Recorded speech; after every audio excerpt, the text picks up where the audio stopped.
What's up, everybody? It's your boy Melvin here for no reaction. Also, a happy birthday to me, number 29. So yeah, so I'm gonna do like 3 uploads for my birthday. So this will be my first one. So we're gonna react to Inner Historian, Ever Given, Ever Taken Away. And by the looks of it, I think it has to do with that cargo ship that blocked the canal. You know, it's one, the Evergreen, wasn't it? But before we begin, did you subscribe and hit the bell? So, comment down below or give me or put a thumbs up for saying happy birthday to me. But I hope I don't do many stops because this is like an hour-long video. Oof, it'll be a pain in the butt. But let's see what the historian has to say. But let me try to get the volumes up. Okay, and perfect. Let's learn some history, shall we? In 3, 2, 1, go. This video was made possible by Saley and some very patient people over at Patreon. Okay. Okay, music fades in. My friend, let me weave you a tale of a windswept night beyond the old Egyptian sands, where the water plays coy with the shore, and the coy are sure to play in the water. Come on. Don't where tell the me desert wolves make love to the moon.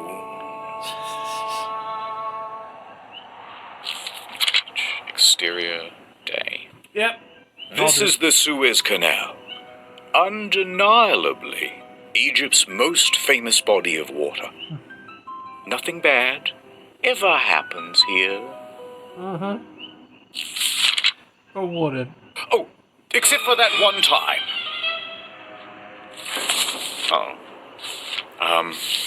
Okay, so there's a ship, and it's called the Ever Given. And it's going up the Suez Canal really, really fast, probably. And you think that, well, the Port Authority would call up, and they'd be like, Captain, you are going way too fast. but the captain, he's wicked cool, so he's like, they're just jealous of my passion for going fast through critical trade infrastructure. Increase speed.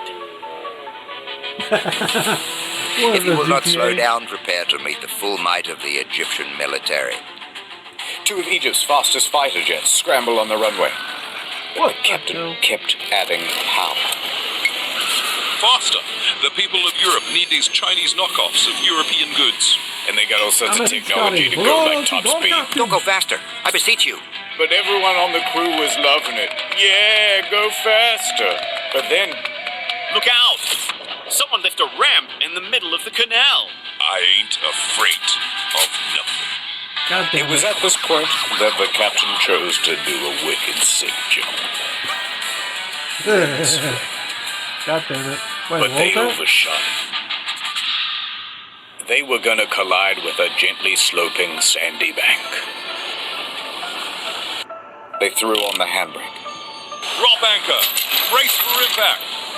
But it was too late. Collision.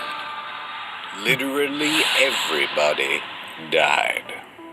Or was it?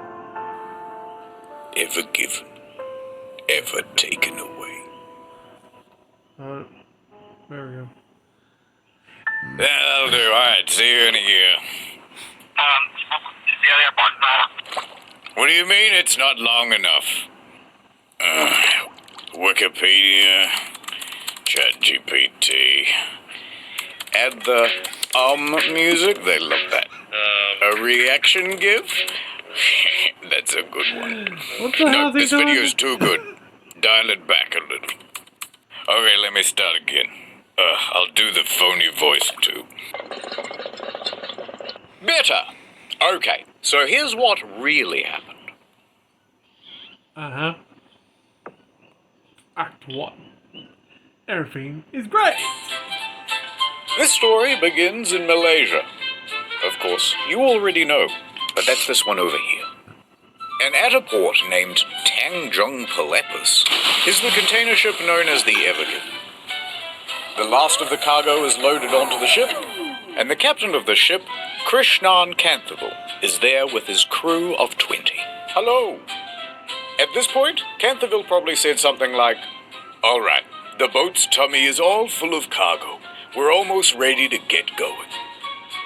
So Evergreen, the operating company of the ship, would have called ahead and booked passage for the ship. "Yes, one adult ship ticket, please."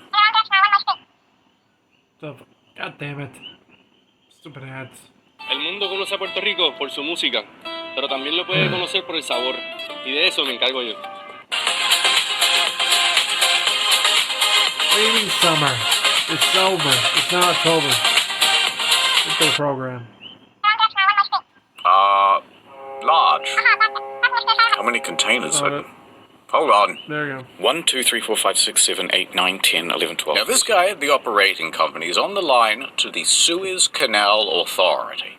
And they are in charge of all of the operations of the Suez Canal.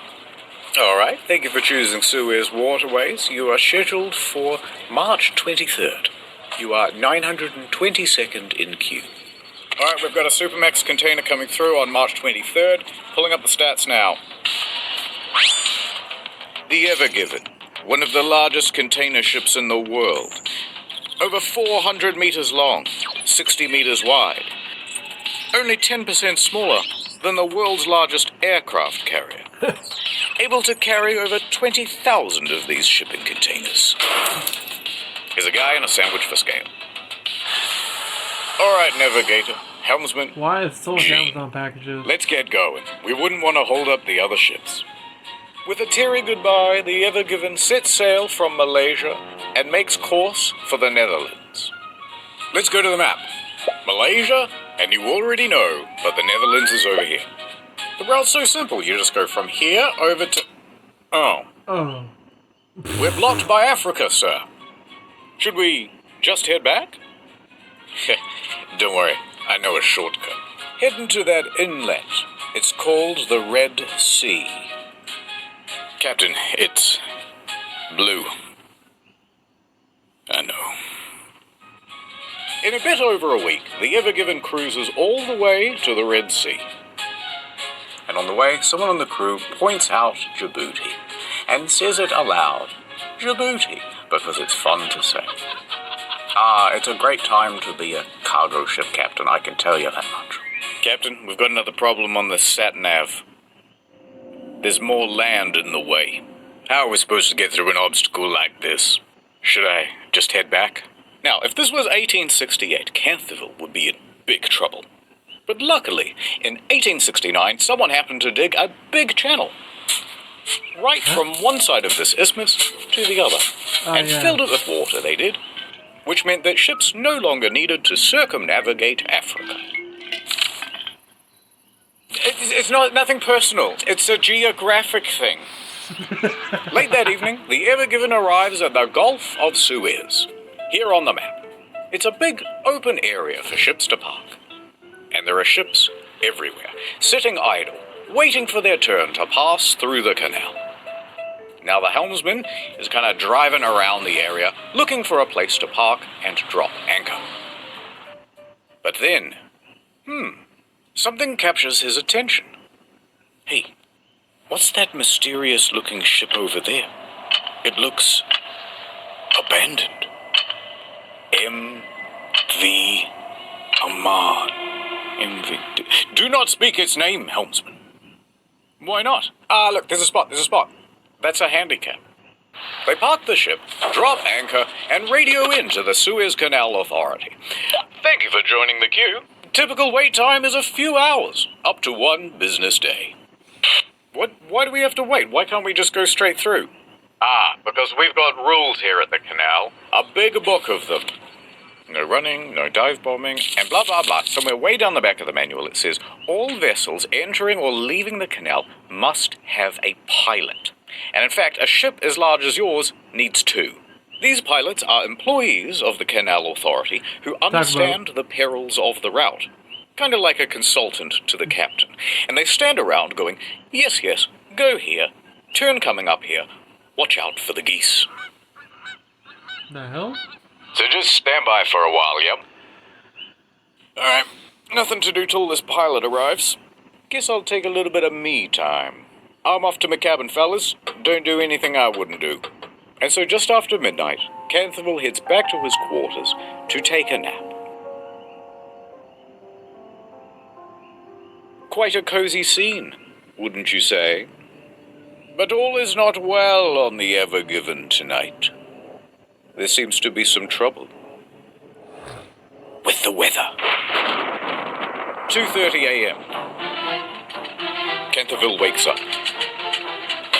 Outside is the loud rattle of shipping containers sparring with the wind. Loud enough to capture Canterville's attention. Rara! He dashes up to the bridge. Alright, what's the status on it being really, really windy outside? The wind is up to 35 knots, but the Ever Given is fine and the anchor is keeping us held. Alright, it sounds like I can head back to my quarters then. Wait, Captain. I think we need to move the ship. Yeah, those guys are getting closer and closer to us.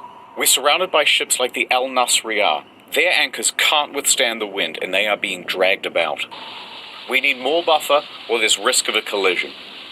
Good thinking. Alright, Judy Engineer, prep the engines. Aye. The ship kicks to life. The helmsman steers the Ever Given to get further away from the other ships. This whole thing might be cancelled. Port control. Although this waiting area is delightful, the weather outside is very frightful. Is passage through the canal still happening? Not cancelled. Hold position. Your pilot is wrapping up and will be on his way to your vessel soon. They're making us wait. Captain, if we're struggling not to hit ships in this big open area, it's going to get pretty dicey when we have to navigate through a narrow channel like the Suez. Yes. Although you should have said, spoiler warning. Coming up next on Channel Ad Time. Welcome back to Raising Sail. I'm Saily Man, professional traveler and eSIM user. Finding tourists to get them huge savings on an eSIM plan. It ain't for the faint of heart. I don't know. How the hell does... Wow. We're not even an hour. Look at that. Shit. But still. I don't know how the hell he's getting these ads with these crazy, Let's continue. But if there's one thing I've learned in all my years, first we download the... I just gave your phone international data using the data story to get 15% off at checkout. It's so beautiful here in the hills of Switzerland. If only I could listen to podcast in the background. Here comes Saily Man. Over 2. Back, please. That's can get saved. Didn't download the slides. Without this, history will not look kindly on me without those. The Saily app really saved me. The Saily app will scan the QR code on screen and use Internet Historian as the code to get 15% off at checkout. Get some damn data on your phone, why not? Ad over. Mm-hmm. Ah, shit. Another ad.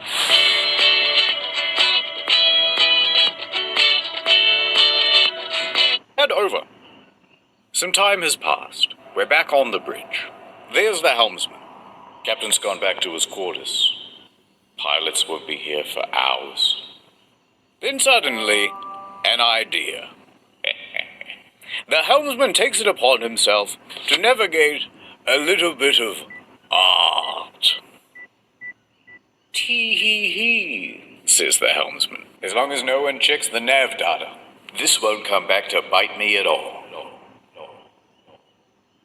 It did. A couple of hours pass. The wind dies down just a little. No ships crashed into the Ever Given, but a small one did pull up beside it. Captain, pilots are here. Welcome aboard. Oh, hey, Captain. Yes, we're running late. Where's the helm? We don't know what the pilots' names are, so we're just going to go with blue and red. Okay, I think we should move ahead at about 14 kilometers. That's right, ahead, 14 kilometers per hour. The Ever Given joins a convoy of ships taking position at the entrance to the canal. Convoy, checking in. Ready. All right, everybody, we want to be alert, stay focused. Yeah, Captain. I'll follow the other ships. I'll try not to get lost. Hold on, helmsman. and the audience, this is a much more perilous journey than you might know. What, a big straight line? It is 193 kilometers of narrow waterway. And I hope you've got some stamina, because it takes 12 hours to traverse. That's a full day trip. Some parts are only 24 meters deep. Oh, that's very shallow. Yes, and only 200 meters wide in some parts. Ooh. That's very narrow. I've seen McDonald's drive-thrus with more clearance. And you certainly wouldn't want to have an accident, would you? Because 12% of the entire world's sea freight passes through here. If you blocked it, the consequences would be humongous. No pressure, though. Oh, I see. Oh, don't mind him. He gives that speech to everybody. Ahead, 14 kilometers per hour. Yes, pilot. 14 kilometers. Steady on. So into the canal, the ever-given wind. As they cruise, the winds swirl back onto the sea. No longer buffered by miles of open water, the sand and dust can blow about with abandon. Low visibility. Strong winds jostle the ship. Grit pelts the bow. The Ever-Given steams ahead at about the pace of a fast jog. And there's no real build-up here, to be honest. Things go awry almost immediately. How are you coping with the wind? It's manageable. Alright, well, the wind is definitely pushing us to the left-hand side. Yes, just try to keep it as centered as you can. Adjusting. These winds are quite something. Do you think we should have insisted they postpone? The pilots don't seem worried, and they know this water better than anyone. The angle of the wind is particularly nasty, catching the enormous surface area of the ship and constantly nudging it off course. Helmsman, you're still too far to the left. You've got to get back to the center. Yeah, I'm trying. Adjusting. The helmsman keeps changing the trajectory of the ship, but he cannot seem to stay in the center. Come on, helmsman, we're still not centered. I know, it's the wind. No matter what they do, they can't seem to get away from the left bank. The wind foils their every counter-maneuver. This is not as manageable as I thought it would be. Is it going to be like this the whole way? Don't worry, this is really common. It won't be the whole trip. No, the problem is we're going too slow. Red Pilot takes the initiative. If we speed up, we can push through the wind. Accelerate to 22 kilometers an hour. Somewhat reluctantly, the helmsman obliges. 22 kilometers per hour. Engines engage and the ship speeds up.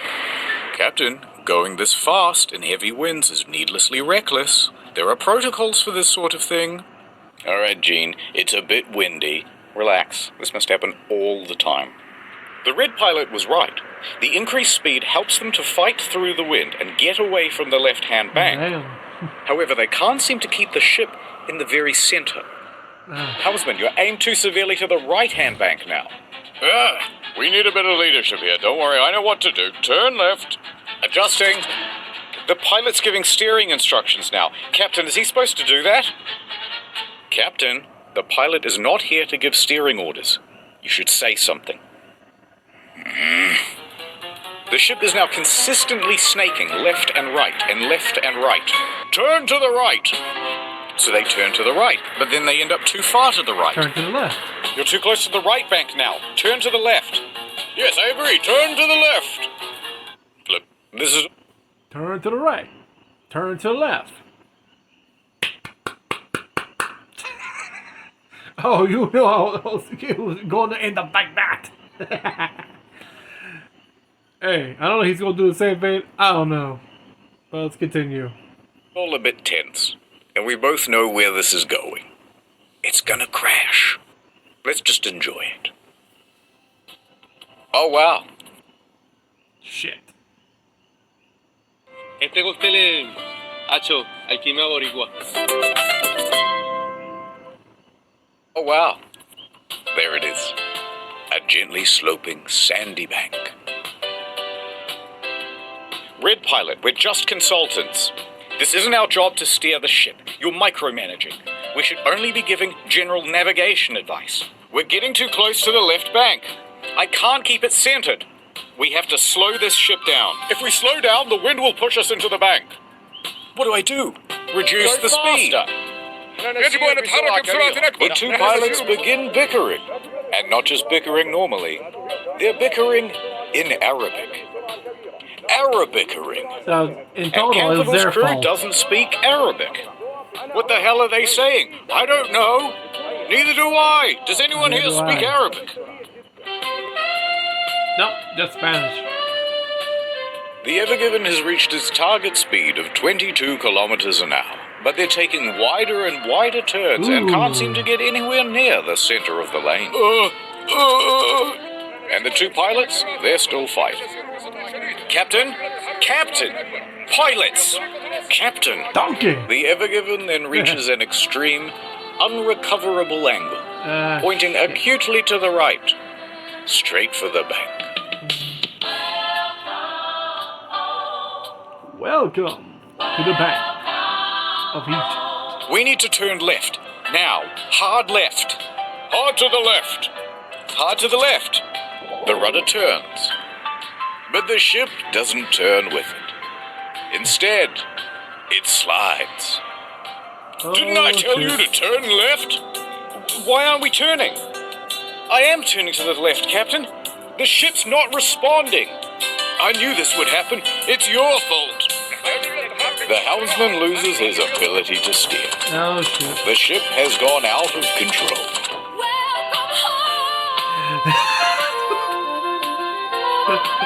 Come on, dude. Captain! Canterville finally steps forward. Enough! Helmsman, center the rudder. Reduce speed. Rudder center. Reduce... But it's too late. Canterville did not intervene in time. Shit.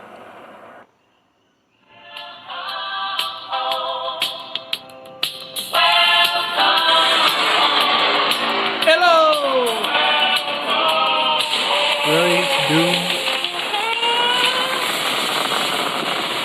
The crew can feel the vibration through the floor as the bow meets the bank.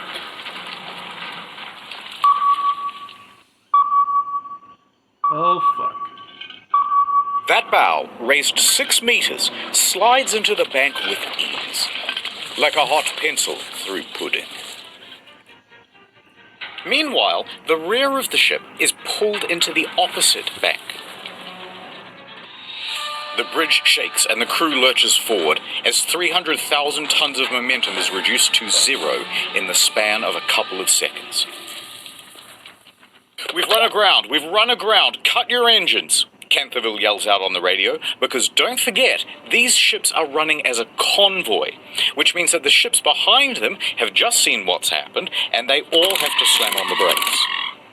A couple of ships back, the Asia Ruby 3 suffers an engine malfunction, and it cannot stop as quickly as it intends to, and nearly plows into the back of the Maersk Denver.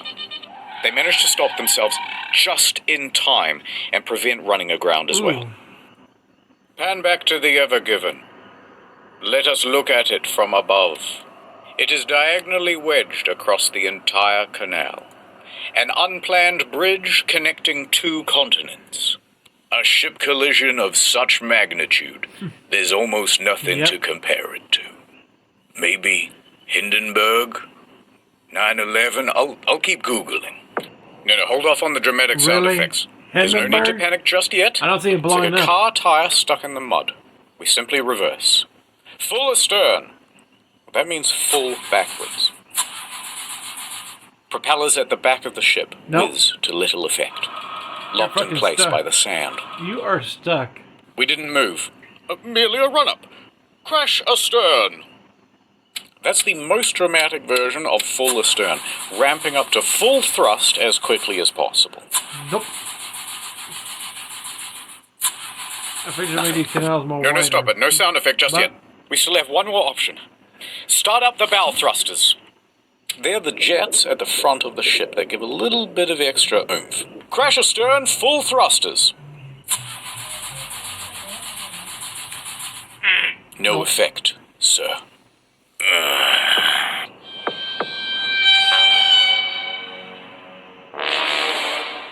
Now, we don't have the transcript from here, so we'll just presume that at the time, Canterville said something very quirky and millennial, like, so that just happened. But what we do know is that he and the pilots then jumped on the radio and got in contact with the Port Authority. We've got something to tell you, and you gotta promise not to get mad. Shut up. Look, listen. We're gonna need a tugboat. We are run aground. The helmsman takes a turn at being millennial. There are other ships right behind me, aren't there? Uh-huh. And there were, as the queue of container ships piling up behind them got longer and longer. Make that 2 tugboats. Make it 10. Or 20. This is thing for these doubles race.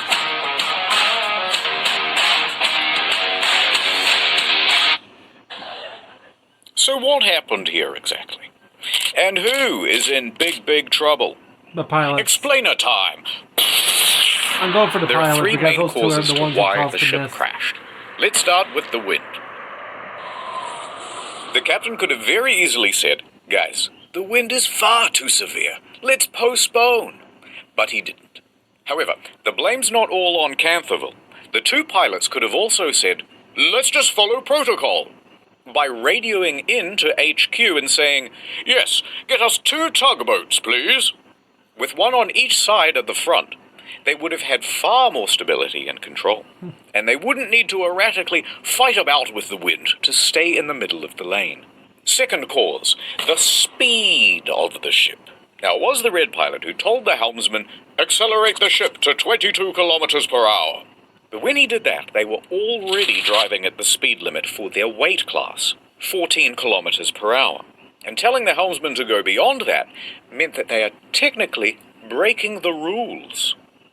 And while I agree that some rules are made to be broken, going this fast in a very large ship in a comparatively small canal causes a whole bunch of problems to do with fluid dynamics. Big problems. Huge. 5 fun physics phenomena. Now, I don't know the physics, and if I did, I wouldn't tell you. But what I will say is this. Speeding up causes something approximating oversteer. The ship becomes all slidey. I'm just going to turn a little bit to the left, but instead you go a lot to the left. I'll just turn right a little bit, but instead you turn to the right a lot. Remember how the cheerful navigator was like, "Come on, guys, we have to get back to the center of the lane." Well, they can't, because every time they try to direct back to the center, the speed and the oversteer means they overshoot it. One more effect of going very fast. I will sneeze. Wait for it. Take a look at this animation side on. Water pressure effects cause the ship to tilt. At this speed, the front is raised 6 meters higher than usual, which means when they collide with the bank, combined with the high velocity, they really wedge themselves in. Yep. But we can't just blame everything on the physicists, because there's a third main cause. Poor communication. English is the official language of pretty much every port. Yep. However, the pilots start arguing with each other in Arabic, which is not just unprofessional, but excludes all of the rest of the crew from what's being discussed. And all of these competing voices make for chaos on the bridge. But the blame is not all on the co-pilots either. The captain is always in charge. He has the ultimate authority. Decisions start and end with him.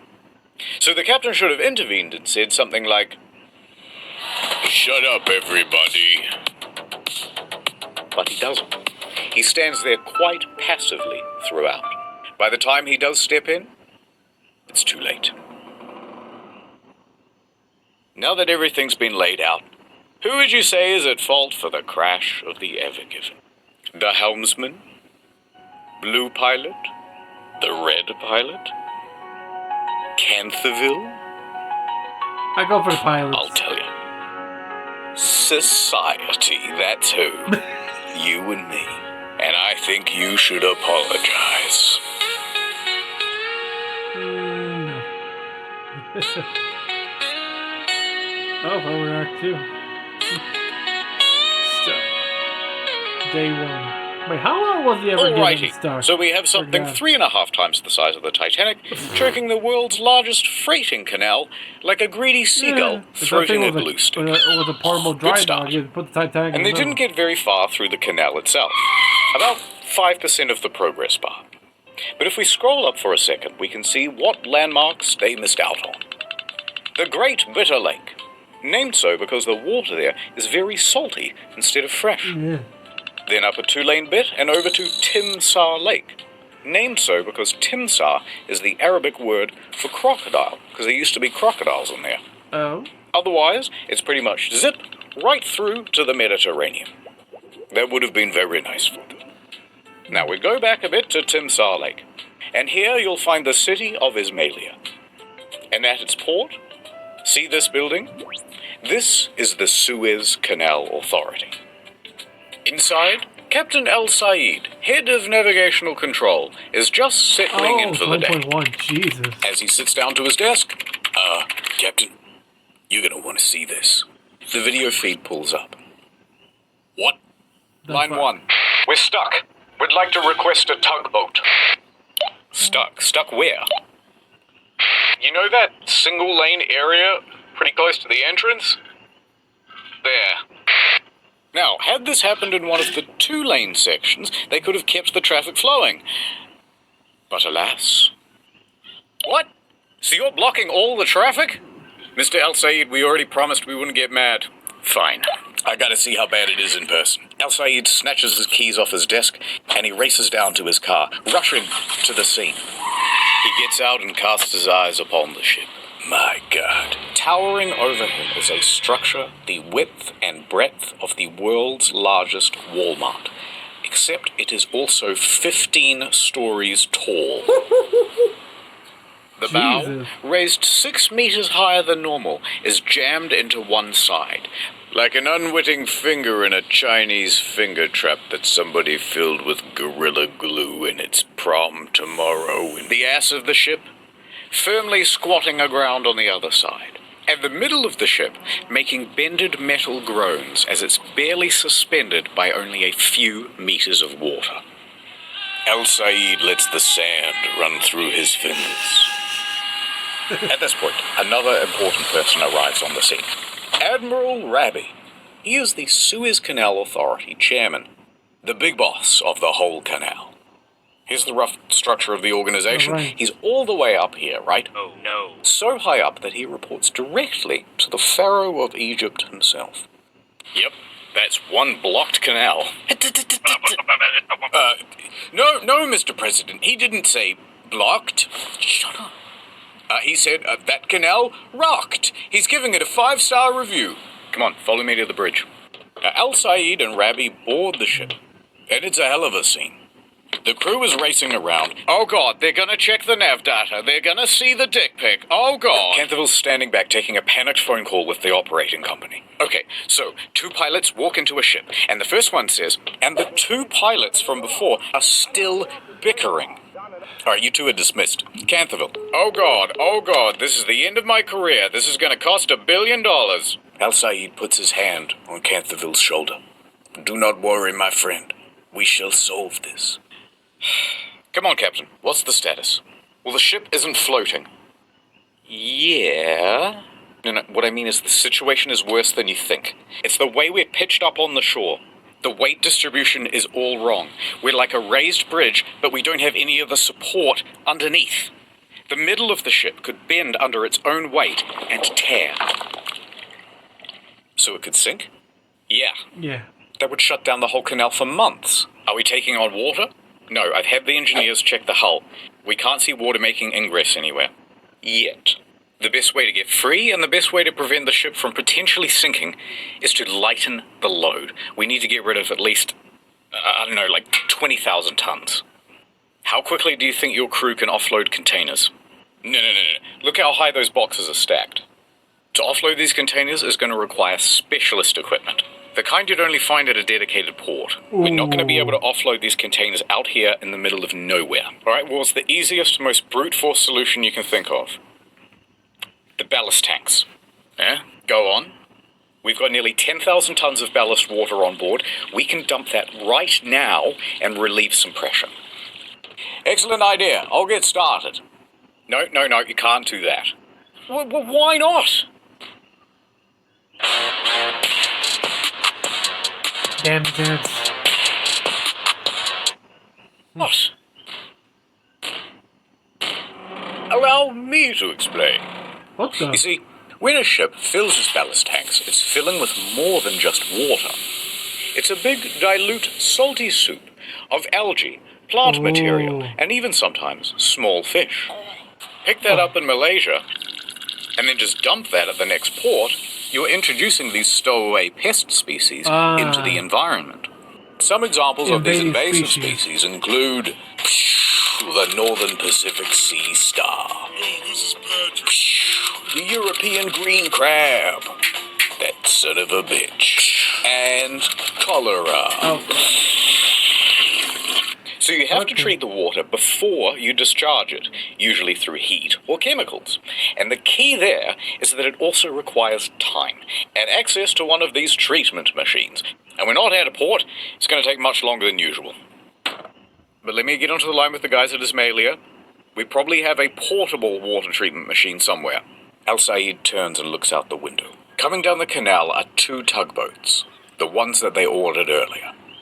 Look, we might not even be that deeply wedged in. These 2 tugboats might be all we need. Nope. Yes, tugboats. This is the Mosaid 2 and the Mosaid 3. These 2 little guys are able to pull around this massive cargo ship, comparable in size to the Ever Given. On go the ties. Line secure, all fast. Engine ready. Ready to pull. Canterville looks nervously at El Said. Commence pull. Slow ahead.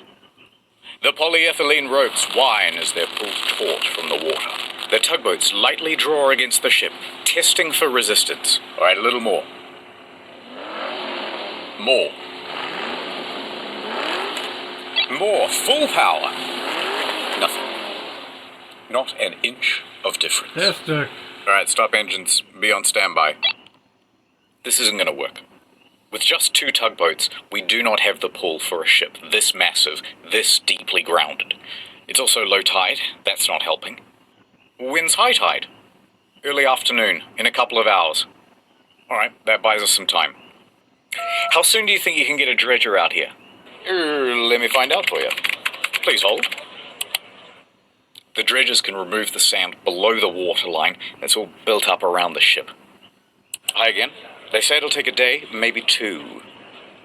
All right, tell them to hurry. A day or 2? I'd better update my boss. Let him know it's not gonna be a quick fix. I should call my wife as well. All right, don't go too far. I need you for something in a minute. Hey, what about excavators? Oh yeah, how many we got? Right now? No, for my birthday. Yeah, now. No, my birthday. 1. One guy. There's only 1 excavator on standby for the whole canal. Well, it's just post-COVID. Everyone's been excavating from home. Patch me through. There really was just 1 guy, by the way. It's local contractor Abdullah. So he picks up the phone. Mushy. There's been a big accident at the canal, Abdullah. There's sand and dirt everywhere. I need your help. Just send me the deets, June. Abdullah jumps in his truck and heads to the scene. And when he pulls up, Gott in Himmel, he sees the massive Ever Given wedged into the canal. Abdullah locks himself into his excavator and gets to work on the most important task he's ever done digged.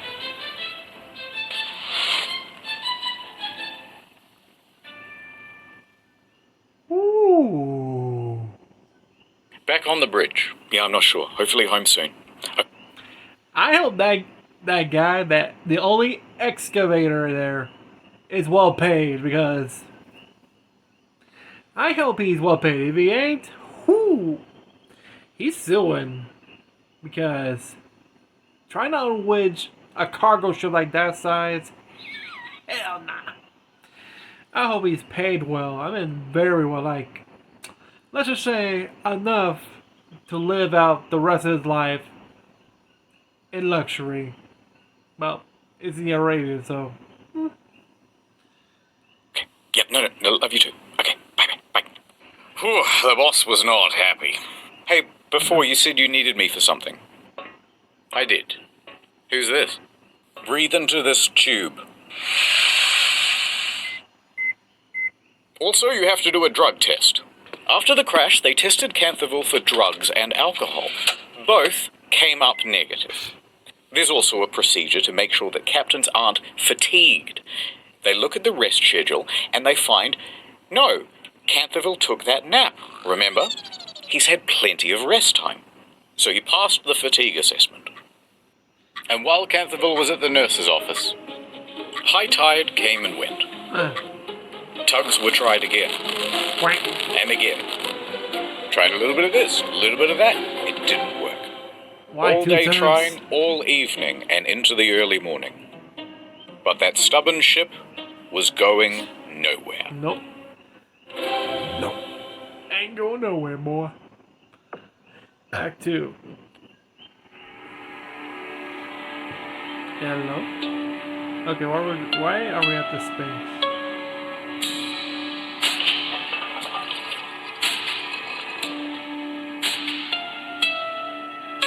Of course.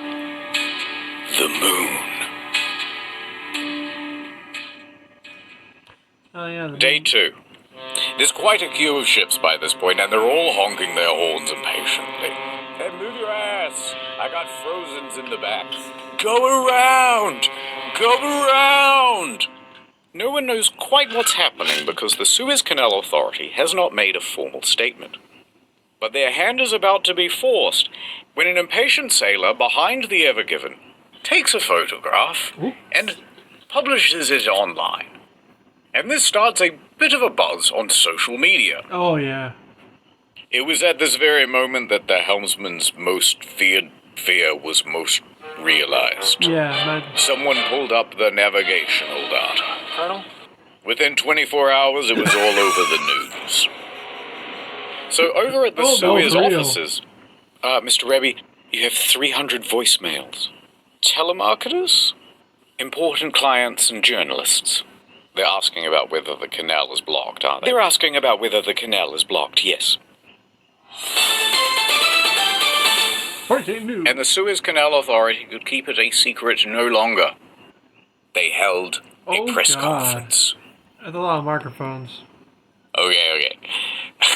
This is crazy. Let's say, hypothetically, they didn't give many details, but it was a very inspirational press conference. The news begins reporting on the story. It's blocked. Cargo ship blocking the Suez Canal is a huge container ship. There's just the most incredible drama playing out in the Suez Canal. A massive container ship longer than the Eiffel Tower. It's one of the world's most important shipping lanes. And breaking news from the Nana Star News Channel. I'm Nana. Mega ship's big ass is stuck in the Suez Canal. Right. Point is, this story exploded everywhere. There was a lot of sympathy to go around. I appear to have blocked global trade. And the internet, upon seeing it, went, these guys need some help. We would love to volunteer. There's that picture of a naked woman. I need to help them. They knew best about what to do to get this ship unstuck. Reddit. Alright, it's time for the I reckon you could pretty much just do this and it'd work section. By far the most popular solution was simply blow it up. No ship, no problem. God damn it. But why wouldn't this work? Well, first you're blowing up $1 billion worth of cargo. And this thing is about 3 times the size of Mount Rushmore. Ooh. So there's quite a lot of debris to sweep up, actually. Yeah. And you still haven't solved the problem of moving the thing out of the fucking canal. Yeah. Next idea. What if we attach 1,000 helicopters and simply fly the thing out? You could even take it all the way to its destination in the Netherlands. No. Well, the problem is this thing weighs about 300,000 tons. So even if you had a really powerful helicopter, you're going to need like 25,000 of them. And you can't put them all together in one area or they'll all crash. Yeah. It ain't gonna work. En route to help. Hey, maybe up a bit. Next! Alright, more seriously, why don't we take a whole bunch of old jet engines, weld them to the sides of the ship, turn them all on at once, and... whee, the day is saved. However, there is a risk of an explosion. And then you'd have a hole in the ship. And then the ship sinks. And then you're really never moving it. Hear me out. Liquid nitrogen. A lot of liquid nitrogen right under the boat. The water freezes, expands, the ship lifts up. Bob's your uncle, lovely. Except now, the ship is just stuck in ice. And then it melts. And then you're back to the exact same position. Yeah. Also, you need like $1 billion worth of nitrogen. There's no way to get that much material, let alone handle the scale of that material. Also, everyone's going to freeze to death on board, and the ballast will expand in the tanks, and that'll destroy the ship. It's not going to work. All right. Last idea. Best idea. What if we just actively made things worse? Such as this petition to add a second boat to the canal. Jokes aside, one humble comment did stand out from the crowd. Get a few people on this side, a few people on that side, push it, and I really think it would go. Well, maybe. Because that's exactly what the recovery team intended to do. Ahoy! Ah, good to see you back from the nurse. I told them I didn't do any drugs, but they wouldn't take my word for it. I would have believed you. Hey, just give me the walkie-talkie. All right, full ahead with the excavators. 3 more excavators join Abdullah. And they are all busily digging out the front and rear of the ship. It's still going too slow. What else we got? More rescue stuff. So here comes Rabbi pulling up to the scene. Good news, fellas. And he's standing atop a very powerful bit of kit. A big, beautiful dredger. To be specific, a cutter suction dredge. Essentially, you've got a big rotating cutting tool that loosens up all the soil, while a big suction pipe sends it yonder. All right, do the dredgy. Full speed. What else we got? We've got more tugboats incoming. More and more tugboats join the fray. A total of 8, arranged around the ship like this. I said 10, but hey, close enough. Damn, these guys are stupid. That's all.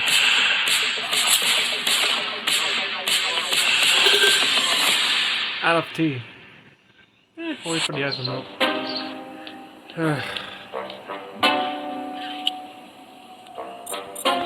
Ship like this. Notably, the Baraka 1 and the Izzat Adel. These are 2 of the most powerful tugboats in the Middle East, and that includes the non-deserty parts. Full ahead with those. They keep trying. A cacophony of engines playing the highest stakes game of tug-of-war ever attempted. Tens of millions of dollars being lost every hour until it was won. And their opponent? Unbothered, moisturized, taking up the whole lane. Unbudgeable. Alright, we're calling it for now. Jesus Christ. Oh, El Said, we've thrown everything we can at this ship, and it won't concede an inch. It's hopeless, hopeless. The cynicism of youth. I've worked for many years on the Suez. There's magic in the water, Canterville. Magic. We will succeed. Your words are empty, El Said. Optimism has blinded you, El Said. We cannot defeat the canal. It is simply too powerful. If I were the guys at Case and Kaisha, I'd just forget about the Ever Given and buy a new ship. Well, we can't afford a new ship. The owners of the Ever Given, Shoei Kaisen Kaisha Limited, are getting very worried. I need that ship back, and I can't just leave it to the Suez Canal Authority to do it. There's only one team daring and foolhardy enough to take on a job like this. Kaisen calls up an elite salvaging company from the Netherlands, Smit Salvage. We need your help. I got your number from you know who. Smit is the industry's best. They have response centers all over the globe, 24/7, ready to respond to marine emergencies. And funnily enough, they're the same team that helped with the rescue of the Costa Concordia back in 2012. Suit up, boys. They put the ocean in Ocean's 11, the tide in Tide Pod. And sometimes they pee in the water. Why not? The fish do it. We're en route to the canal. ETA in the next 24 hours.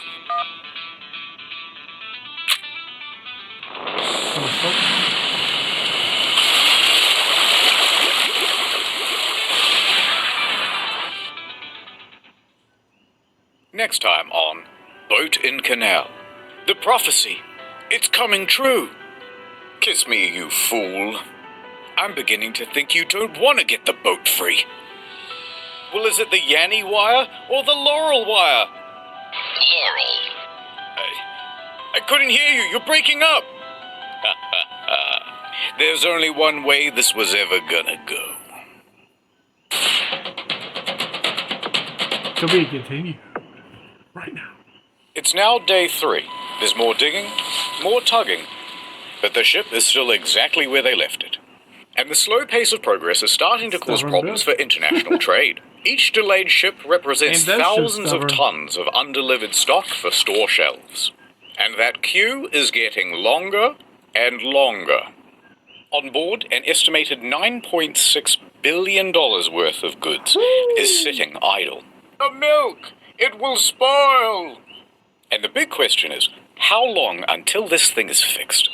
To answer this burning question, the Suez Canal Authority holds another press conference and declares, guys, another day, maybe 2, might even be this afternoon.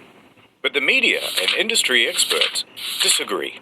The truth of the matter is that they're not making much ground. I mean, is this proving to be more difficult than originally expected? Could be closed for weeks. It could take weeks. Could be stuck for weeks. Weeks. That's how long it could take to free the container ship currently blocking the Suez Canal. So that means all of these ship operators here, waiting in the queue, have a very difficult choice to make. So basically, I've just got 2 options. One, I can wait around hoping the ship gets unstuck, which nobody knows how long that's going to be. Or option 2, we go all the way around Africa.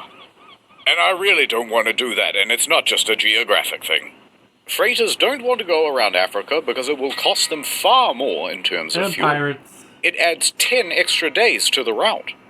And most importantly, pirates. Pirates, assassins, and gay pirate assassins. Now, there be 2 main pirate hangouts. The Somali pirates, everyone knows about them. But the more prolific group is actually in the Gulf of Guinea. Named so because it holds the Guinness World Record for most pirates. In fact, in 2020, 96% of all maritime kidnappings happened in the Gulf of Guinea. That doesn't sound very good to me, Mr. Kaisha. And I just want you to know that you've made an enemy. And when Is your boat running? 'Cause you better fucking move it. You can't park there. Alright, hear me out. I'm thinking a bunch of helicopters, right? And There are a lot of people now who are angry with the owners of the Ever Given. There's only one thing I can do. Bing, bing, bing, bing, bong. Breaking news. Pause for a second. Shoei Kaisen Kaisha is big sorry. The owners of the Ever Given feel such enormous pressure that they go live on television to make a public apology. We are determined to keep on working hard to resolve the situation as soon as possible. Please do not be mad. In a few years, we'll all have a big laugh about it. Yours sincerely, Mr. Kaisha. Oh God, that's the boss of my boss's boss.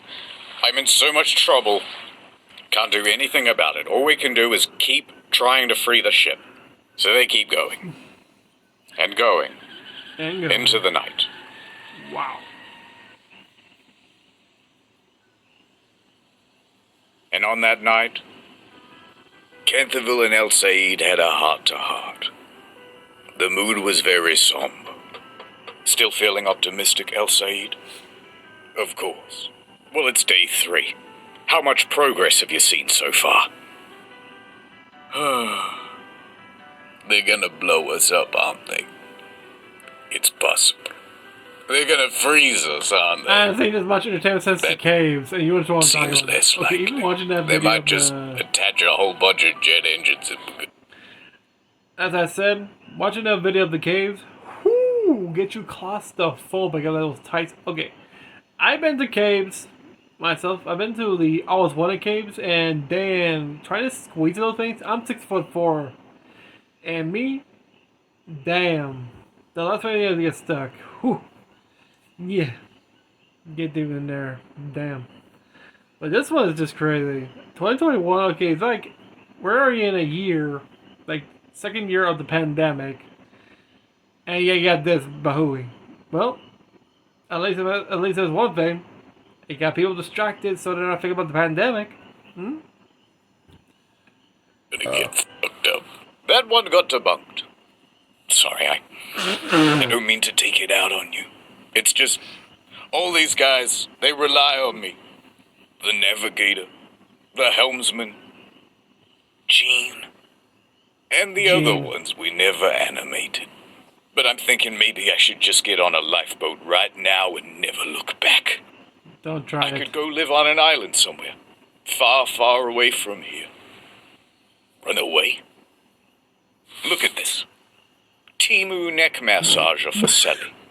I bet she's checking her mailbox every morning. Bulk $6 fingerless gloves for Mr. Poe Box. You want to disappoint him? No.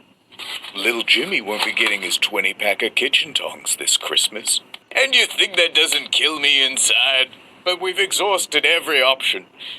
There's nothing on Earth that could free this ship. Well, that's where you're right. Look up there, Lil Canthy. El Said points up into the night sky. Los Lunos. Yes, the moon. The son of the night. To the ancient Egyptians, it was a sign of hope. And in a few more nights' time, a prophecy will be fulfilled. The supermoon. I have to show you a kind of boring diagram. I'm so sorry. You see, the moon doesn't just orbit the Earth in a perfectly equidistant circle. It is, in fact, an ellipse. That means there is a point when the moon is the furthest from the Earth, and we call that the apogee. And there's also a point where it's closest to the Earth. That's the perigee. You know when you look into the night sky and the moon seems bigger or smaller than usual? Different distances, innit? Point is, the moon gravities all over the water. And the closer it is, the more it's going to pull. Now, there's another effect as well. If you believe the mainstream media, the Earth is going around the sun like this. And once in a while, it will also align with the sun being on the exact opposite side. Bam. At this point, when everything lines up like so, both the sun and the moon are at max strength pulling on the sea. And they call that the supermoon. And the tidal effects of both combine for an even greater pull. High tide can be even higher than usual, sometimes by up to 1.5 feet. Now, these sorts of moons only happen 3 or 4 times a year. But in 4 days, Big K, we're going to get one. Dun, dun, dun, dun. They like... Previously on Boat in Canal. Don't let go! What's this, Titanic now? My plans have all fallen into place. Panama. I thought I knew what being a captain meant. What do you mean, cut the black and blue wire? There's only white and gold! We've got one chance left. The moon. This is just like that Costa Concordia video he did, but way less funny. Act 2. Over at the Evergiven, things are status quo. AB. But online, there's a bit of a new development. A screenshot of a news article appears. Cargo ship crashes into Suez Canal. Captain involved in incident. But there's a twist. Uh-oh. Is that a woman? A woman. Egypt's first female sea captain, Marwa El-Saher, was being named in this headline as responsible for crashing the Evergiven. And the screenshot of this news headline spread all across social media. For Marwa to have screwed up this badly is impressive. What, she's a captain? Especially considering she's never worked on the Ever Given and is currently hundreds of miles away in Alexandria. But someone online went, first female captain? Grody? Suez blockage? She must have did it. Marwa found out about the accusations through a friend and quickly hopped online. I gotta clear my name. Guys, it isn't me! But the online bad guys must have hacked her account, because everything she wrote just came out in squiggles. So Marwa tried to hack back. This code, it's nothing I've ever seen before. They're countering my hack. I'm gonna reroute the hosting. Not if I can help it. They ran through the firewall. Use IP4. It's better. Now, while we can all agree that a lady captain is very gross and icky, and while we all agree that she should be doing a lady job, like adding rosemary oil to the ballast water, or knitting hand warmers for the steering wheel, it was not fair that she was being falsely accused, and the situation was escalating as the online bad guys started making fake accounts pretending to be her. What was Marwa, etc. to do against such a coordinated campaign? Well, luckily, a surprise hero to the story. The mainstream media showed up and did a thing. Don't worry. Bringing her onto the telly and clearing everything. Marwa even found some positive in the situation. Shit.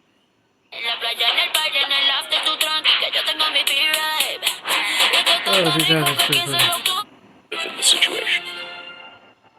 I was really upset at the beginning, but later on I found like the support from all people around me, and that made me feel like... Yeah, let me pause for a minute. I'll be back. And we're back. More grateful for what happened. A lot of the social media posts got taken down. And in the end, it all turned out okay. So, at least, for her. Yeah. Back to the Ever Given. The Ever Given has been grounded for 4 long Egyptian days. Shit. So tug, tug, tug. Dig, dig, dig. Pull, pull, pull. Fuel is getting low. Everyone is overdue for a break. Alright guys, grab a Red Bull and a little snacky. We'll pick up again soon. But as the engines wind down, the crew can hear something approaching. Who the hell is that? It's Smith Selvage. The Smith team boldly actions onto the scene, looking at the ship very inspectively. They report their findings to the rescue team. Alright, I ain't no boat expert, but if you want to chart some moving this ship, you're going to need to make it a lot lighter. By tens of thousands of tons at least. Is it going to bend and tear? And sink? No, it doesn't look like it's going to do that. But it also doesn't look like it's going anywhere with all of this weight on the back. Okay, we trust you. What's your plan to make the ship lighter? I know a guy. He's got a crane. I'll get it down here. We'll offload all the containers. It'll be brilliant. You're gonna love it. The container thing again? Yeah, how long is that gonna take? Well, to get them down here and to get all the equipment assembled, we're gonna need at least a few weeks. Weeks? Yeah, and to get all the containers off the ship, that might take several months. Months? No, Mr. President, he didn't say months. He said, monks. Those Shaolin guys. They're very strong. Everything's going according to plan. A furious Rabbi marches in. Do you have any idea how much these last few days have cost Egypt already? We've had to sell parts of the Sphinx. Look, the nose is gone. It's looking all messed up. We turned the whole country into an e-commerce site. It used to just be called Gypt. Now it's online. Egypt. Remember Tutankhamun? Now it's Tutankhamun. Get it? It's a pun. Get it? Let's move on, says the Smith guy standing in for the audience. Look, this is by far the best option. Yeah, it's slow and laborious, but it's a guaranteed fix. Or you can carry on doing what you're doing now. You're on what, day 4? How's progress so far? Al Sayed wouldn't hear it. We will continue with the dredging and the tugging. The supermoon will be here soon, and that will save us. You are foolish, Alsaid. The legend of the supermoon is just a legend. Alright, we're on the same team here. If you insist on keeping the cargo aboard and just tugging, we've got resources to help. Smith calls in 2 additional tugboats. And not just big ones. Pretty much the biggest ones you can get. So Smith and the recovery team have figured out a sort of Plan A and Plan B. Plan A is to pull the Ever Given free by the supermoon, which is only 2 days away. Now, if that doesn't work, they'll have to go to Plan B, which is to offload by crane most of these containers, and that will take months. Mm-hmm. Jesus. Watching on impatiently, tapping their feet and looking at their watches very aggressively, is now a queue of 400 vessels waiting to use the canal. Fresh fruit, thousands of tons, losing its freshness. Medicine, losing its potency. After this, there is no turning back. You take the blue pill. No pill. You take the red. No red pill. Not to mention, livestock. More than a dozen ships have live animals on board. Mostly sheep and cattle, lightly sizzling under an Egyptian sun. The Egyptian government has had to dispatch vets to board these ships to tend to the animals' welfare. I have a surgeon! A few days ago, when I was a younger man, freight from Asia only cost $8,000 a container. Now it's $12,000. And the impact is being felt by a lot of larger companies. Renault, for example, ran out of some critical components and had to halt assembly at a couple of its plants. Adidas, Nike, IKEA, all saw shortages. Some of our clients are out of their top-selling SKUs already. And as tankers queue, oil prices are rising. Let my people go! Through the little waterway, please. And meanwhile, all across the day, the tugs are trying again and again. Move a little more sand, wait for the next high tide, try again.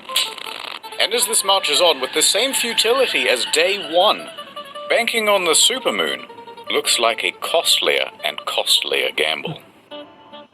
Alright, enough of this. Said about 100 ships, opting instead to go the long route around Africa, accepting the longer traffic time and piratey risk.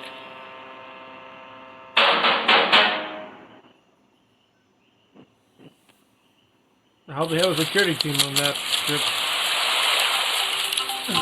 Hey, crap.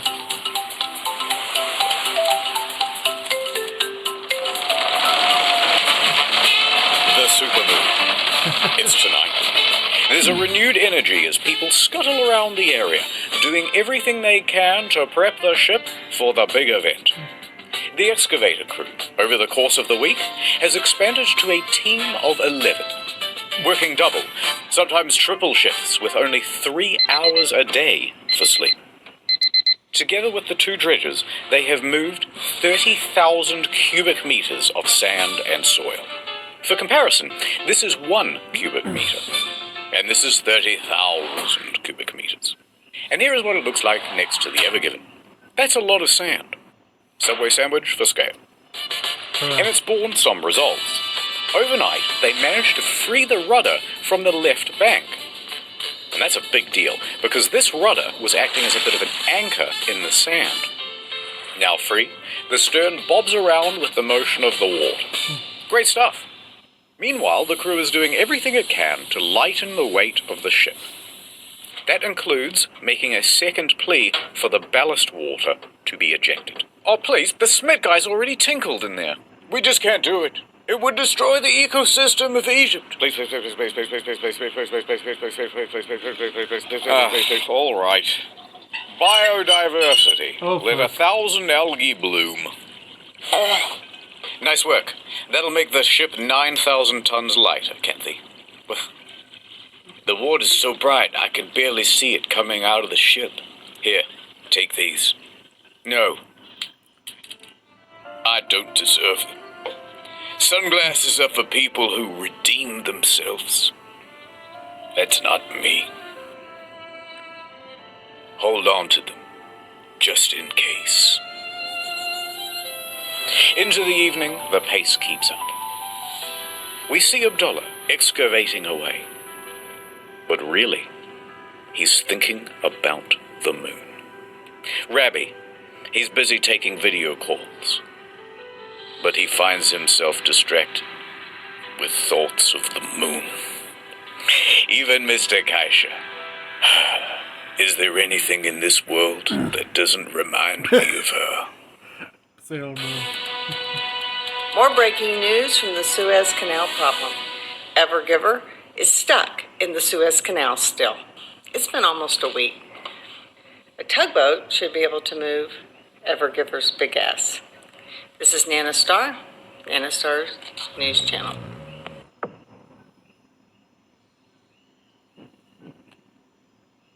The full moon shone brightly that night, kissing the nape of the canal's neck with its gravity lips. Full tongue. The canal liked it. And spoiling the romance of the moment is a big fleet of tugboats, watching on voyeuristically. They are 17 in total, with just a bit over 1,600 tons of bollard. And here's how they're arranged around the Evergiven. Of the four most powerful tugs, 2 go at the front and 2 go at the back. They'll be pulling. Another 6 tugs are put on the flanks. 2 over here, 4 over here. They'll be pushing. The remaining tugs are fueled and ready on the sidelines, waiting for their chance to sub in.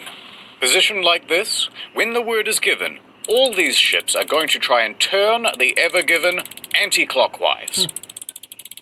Looks great, guys! Do you think that this is gonna... I believe in the supermoon. This had better work. The guy with the ruler down by the shoreline yells out, "The tide has hit its peak!" Al Sayed commands over the radio. Start main engines. Tension on.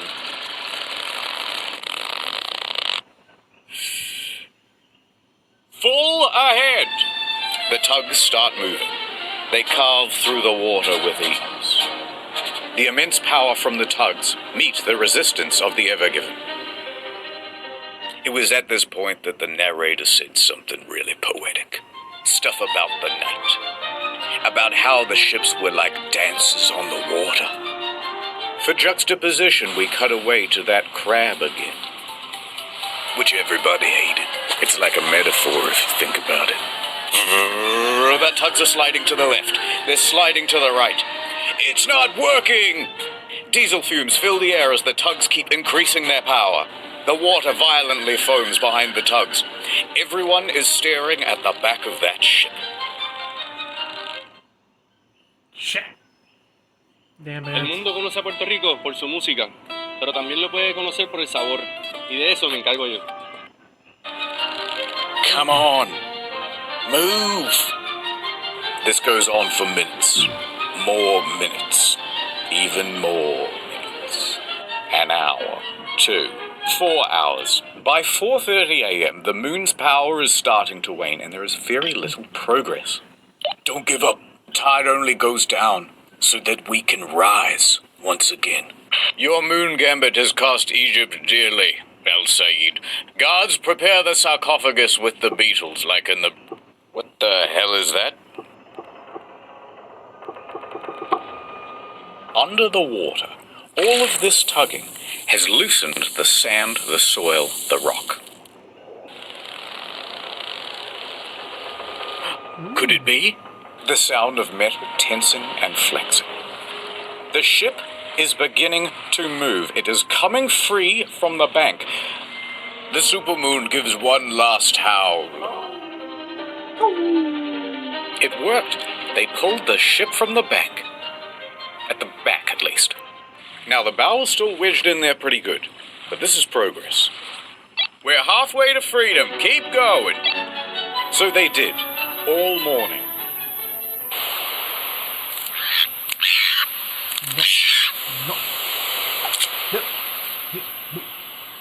7:30 a.m.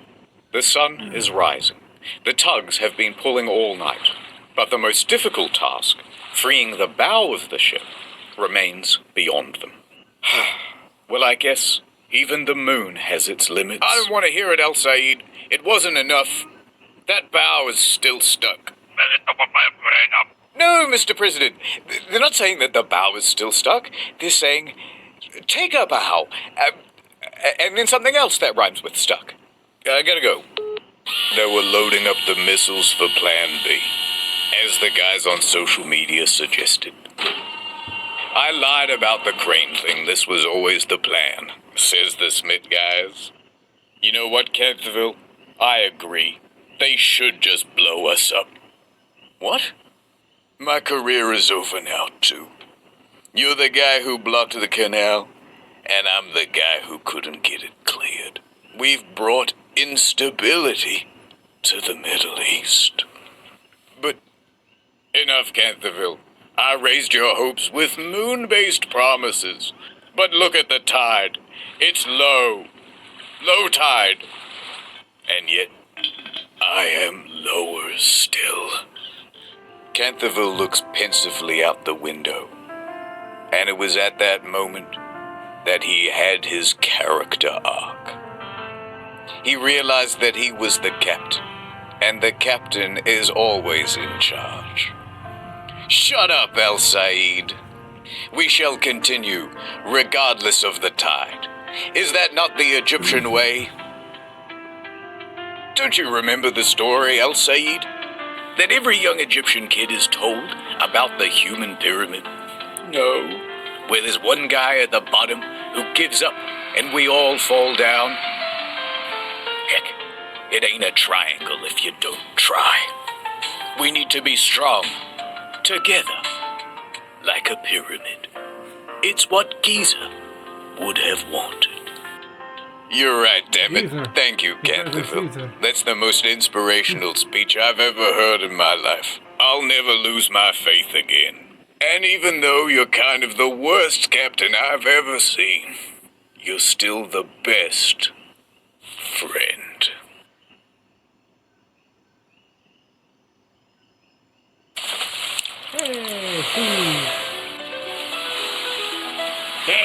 So they pressed on all morning. Enthusiastically and vigorously tugging away, beating off the fatigue, but to no progress. Okay, everyone, take a break. Copy. We'll have lunch and pick up again in a couple of hours. Then suddenly, one of the Smith guys comes busting into the room. I've got an idea. Everybody turns and looks at the Smith guy. All right, well, sorry about the boring diagram, but take a look at this. Remember how we emptied the ballast tanks before? Yeah, of course. Well, now that the ship is half floating, what if we refilled the ones at the back, on this part of the diagram, where the ship is almost floating? That way it will sink lower here and allow the bow to sit up even higher on the bank. Canterville gives El Said a knowing nod. I got this. I know a guy who owes me a favor. Please. A few hours later, the ballast tanks were filled. And it worked. The bow lifted, ever so slightly. It's working! And it gets better. It's now 2 p.m., and that means high tide. Guys, I've got another technical issue. All right, what is it? It's easier if I show you with a drone. Hold on, let me try again. All right, you can see the ship is lodged at the front. The guys are pulling, but it ain't budging. However, a lot of force is building up here. And what if it were to break free? The sudden release could propel the ship straight across the water with a hell of a lot of momentum. It could span the entire canal and land on the opposite bank, only to run aground again. Worse still, it could pin these small tugs in its wake. Dude, that wasn't dangerous. To solve this problem, they did a bit of a safety briefing, and they got some rope. 4 ropes, actually, tying the bow of the ship to somewhere on the land. The lines look great, guys. With the contingency in place, the tugs start up again. And about an hour later, at 3:05 p.m., movement. the bow began to shift. Okay, that's definitely moving. This is it. It's working. The ship made a big noise as it accelerated from the bank. And at first, excitement and relief. But the bow was coming free. But uh-oh. Remember that concern about the overswing? Well, it's happening. Okay, the only source we found for this part of the story was Bloomberg, but they said that it happened and we wanted to build it. So this recreation is how we imagine it went. The 4 support ropes take strain. Then, snap. One of them breaks. Do you think it's going to hold? I think it's going to hold. Move those tugs out of the way. Snap. Another rope breaks. Captain El Sayed. It's going to hold. Get your tug out of the way, but it's going to hold. Snap. A third rope breaks. Get out of the way! Get out of the way! A single strand is the only thing holding this ship from swinging all the way to the other bank and being stuck forever. Shit. Disfruta de tu ropa por más tiempo usando Clorox Ropa 4 en 1 en cada tanda. Stupid ass. Forever. Without even realizing, Canterville grabs El Sayed's hand and squeezes it tight. It's gonna hold. You're a madman, Canterville. Mad passionate about this canal, and I ain't afraid of nothing. He said very cold-backedly. The engine's shut off. All that could be heard is the squeak of tightening rope and the scream of torsioning metal. Sacre bleu, said Abdullah, but it is slowing down. It comes to a halt. The final rope held. They really did it. And the Ever Given rested easy in the middle of the canal. Al Sayed turns to Canterville. Power up the engines. Let's get your ship moving again. I'm on it, says Canterville. All of the tugboats start honking their horns in celebration. Cheers can be heard from the main dredger, the Mashawa. In fact, they filmed this celebratory video. You heard them right, Mr. President. We did it. We did it. It's free. I told you. All in a day's work. The president takes his finger off the nuke button. Pack it up, boys.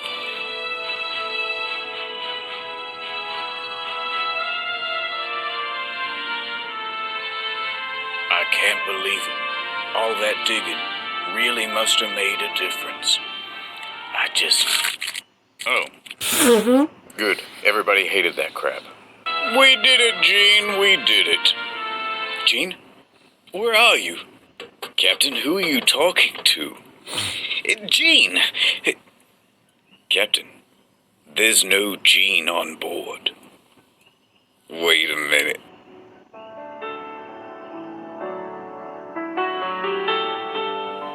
No, it's impossible. Gene, wait! Thank you. I'll always remember you, Canterville. And so the canal was clear once again, and... Chop, chop! You still got work to do. Oh. By 8 p.m., the workday had not finished for the Suez Canal Authority. There's still a backlog of 400 ships waiting to go through the canal. So Rabbi stands in front of microphones and says, the canal will be operating around the clock until the queue is cleared. And within a few days, it returned to normal. It was a big accomplishment. Many industry experts thought it would take several months to free the Ever Given, but the crisis was resolved within a mere week. Prepare the sarcophagus for the doubters. Even Egypt's president came out and said, good job, everybody. You know what? Pizza lunch. And the Suez Canal Authority held a ceremony in honor of the workers who helped to free the ship.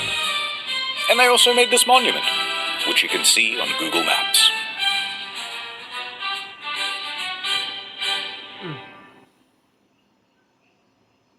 But the story doesn't end here. A quick note on the helmsman's penis. Ooh. Now you, me, and everyone in the press saw that VDR data.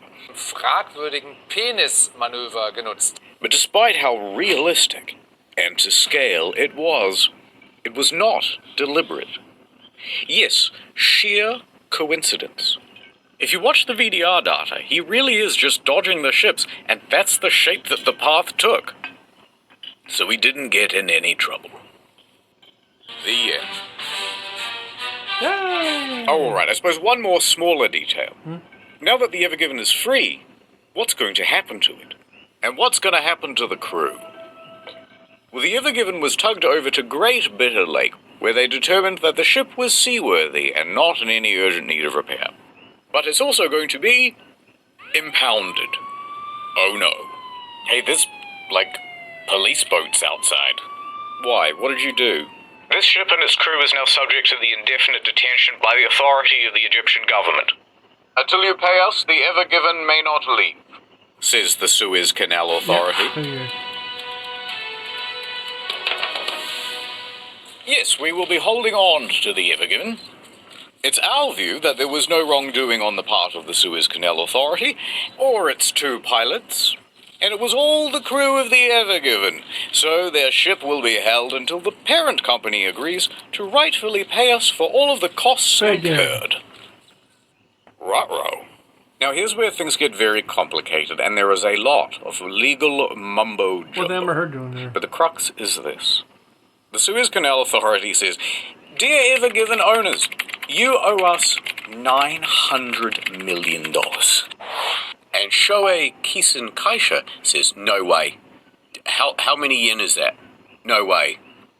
So by April 13th, some of the crew was allowed to leave, but a lot of them have to stay. And there's a certain nervousness in the air. Large legal battles can go on for a while, and there was already a bad example of this just a few dozen kilometers away. The MV Aman. Oh. Do not ask about that shit, Holmes. Oh.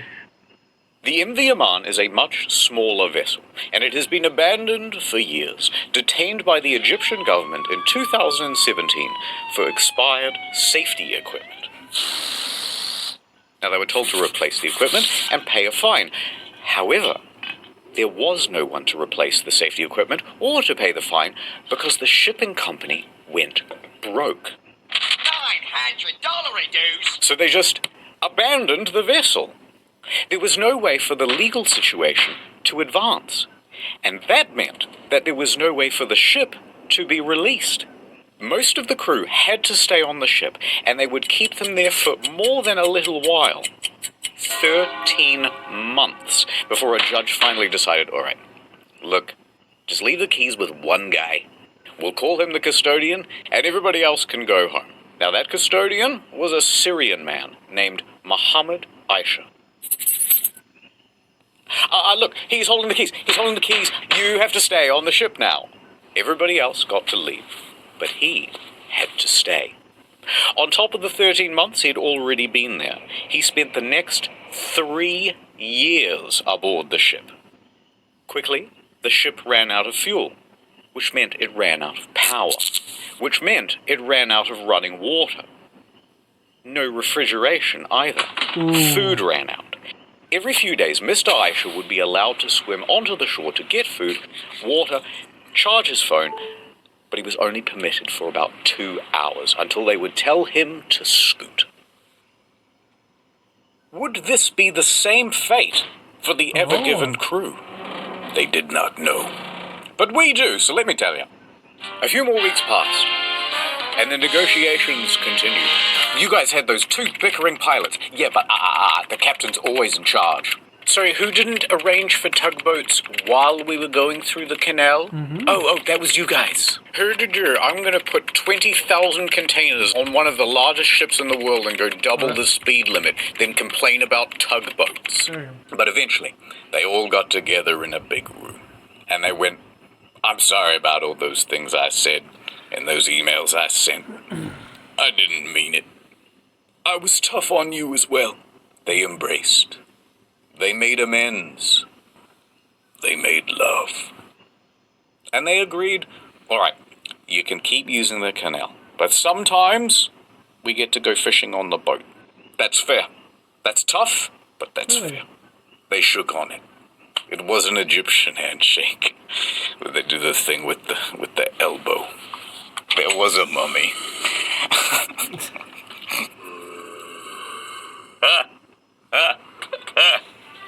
This story sucks. Yeah. By September, the crew was allowed to return home. They only got MV Amand a little bit. And that guy on the MV Amand, he got to go home too. Why not? Get out of here, you scamp. Damn. The Ever Given made its delivery to Rotterdam. They did it. All the cargo is here. Although, it wouldn't hurt to check. 1, 2, 3, 4, 5, 6, 7, 8, 9, 10. Canterville continued his career in shipping. It wasn't the end. Maybe just one more for the road. It's a great time to be a cargo ship captain. I can tell you that much. Al Said returned the Lunexicon back to the Sphinx. Thank you, old friend. And the Ever Given had some minor repairs done to the bow over in Qingdao Port in China. And then she was ready to set sail again. The Ever Given was released back into the wild. It sailed into the sunset. Ever since then, global trade has improved. Prices have gone down. The economy flourished once again. Food returned to the supermarkets. Mothers clutched their babes. A litter of puppies. And peace was finally restored to the Middle East. Forever. The end. Thanks again to Saley, the easy. Well then, that was an interesting video, wasn't it? And we're about like an hour, so damn. I remember when this happened, the Evergreen incident. Whew. I think it was like 3 months. Almost finishing my bachelor's when this came out. Just my photos, like, how the fuck they got that cargo ship wedge in there? Like, I never pay attention to now, though. Never know. Mother Nature's a bitch. And when she tried to huff and puff, and the balls of the authority blames the company, even though the pilots were the ones who actually, their fault for not bringing in tugboats because they know how big the cargo ship is. It's about almost the size of the Eiffel Tower. And also, the language barrier, that's just crazy. And we did get a little info about that ghost ship, which turned out there's only one occupant who's been there since 2017. He actually managed to swim back and forth. Shit. That's crazy. But yeah, this was an interesting video and I did enjoy it. Hope you guys enjoyed it. Well, it's an hour long, so hey, why not?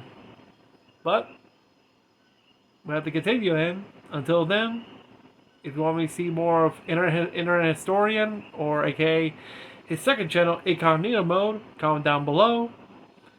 And if you're new to the channel, remember to subscribe, hit the bell, like this video. And also, give me a thumbs up for a happy birthday.